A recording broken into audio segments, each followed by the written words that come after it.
गांव में fashion show. शहर की फैशन डिजाइनर रितु की शादी गांव के जमींदार शेर सिंह से हो जाती है। लेकिन शहरी कामकाजी रितु का गांव में मन नहीं लगता।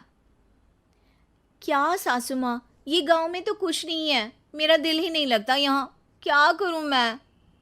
अरे बेटा, जहाँ पति का कारोबार बीवी तो वही अच्छी लगती है ना। अब हम लोग इतने पैसे वाले हैं कि गांव में मेरे बेटे लायक लड़की ही नहीं मिली। अरे माँ, मैं तो ये बोल रही हूँ कि क्या करूं जिससे मेरा थोड़ा दिल लगे।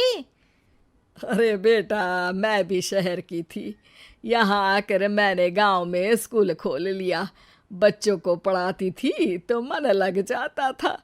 तू भी कुछ देख ले जिससे गांव की बहू बेटियों का भला हो जाए और तेरे जमींदार ससुर जी का नाम भी हो जाए। रितु क्या करती? फैशन डिजाइनिंग वाले कपड़ों को गांव की औरतों पर कैसे ट्राई करती। लेकिन एक दिन, अरे क्या बात है डार्लिंग, बड़ी जल्दी उठ गई। और ये हाथ में फेविकॉल और कागज, कहाँ जा रही हो? मैंने सोच लिया है कि मैं अपना फैशन बुटीक खोलूंगी। गांव की औरतों को सजा धजा कर फैशन शो करूंगी और यहाँ की औरतों को भी शहर के फैशन से वाकिफ करवाऊंगी। फैशन और यहाँ की औरतें, अरे इन लोगों को तो बस चूल्हा चौका आता है। खाली समय में एक दूसरे के सर से जुएं निकालती हैं या फिर अचार पापड़ बनाती है। इन लोगों के बस की नहीं है फैशन को समझना। लेकिन रितु मानती नहीं। वो पूरे गांव में पोस्टर चिपका देती है कि किसी को भी नए डिजाइन के कपड़े पहनने का शौक है तो जल्दी जमींदार की बहू से मिले। लेकिन रितु की दुकान में 2 दिनों तक तो कोई आता ही नहीं। पर एक दिन, अरे कमला, क्या हुआ, क्या देख रही हो? ये पुतला देख रहा है दीदी। क्या दिख रहा है इसमें ऐसा?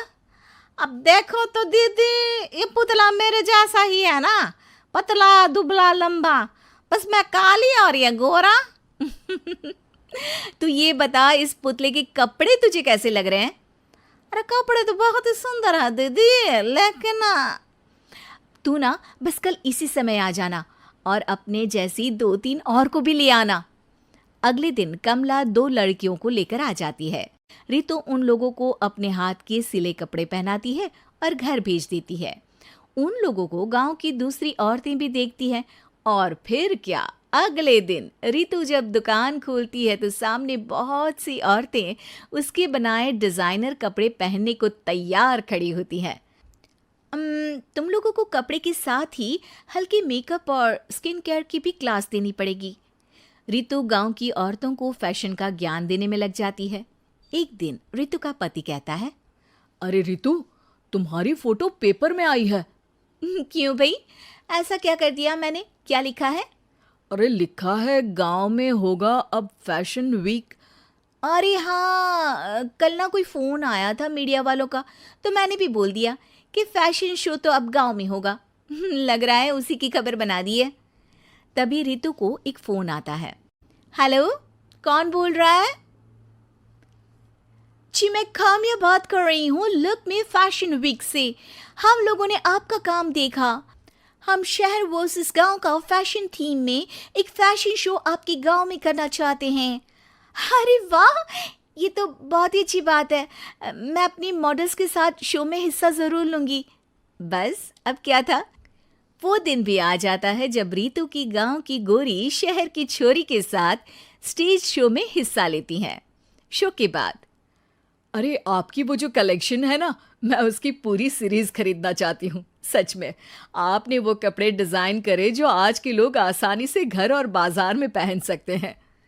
और बजट में भी है। हम भारतीयों के लिए तो ये डिजाइन बेस्ट है जी। वैसे आपने क्या सोचकर ये कपड़े बनाए और आप इसे कितना आगे और लेकर जाना चाहती हैं? औरतें और फैशन एक दूसरे के पर्यायवाची है, तो ये किसने कहा कि गांव की औरतों को डिजाइनर कपड़े पहनने का हक नहीं? मेरा मानना है कि शौक सभी औरतों में होता है। ज़रूरत है तो बस उसे जगाने की, उनके हिसाब और बजट के कपड़ों की, जो मैंने बनाए और सबको पसंद भी आए।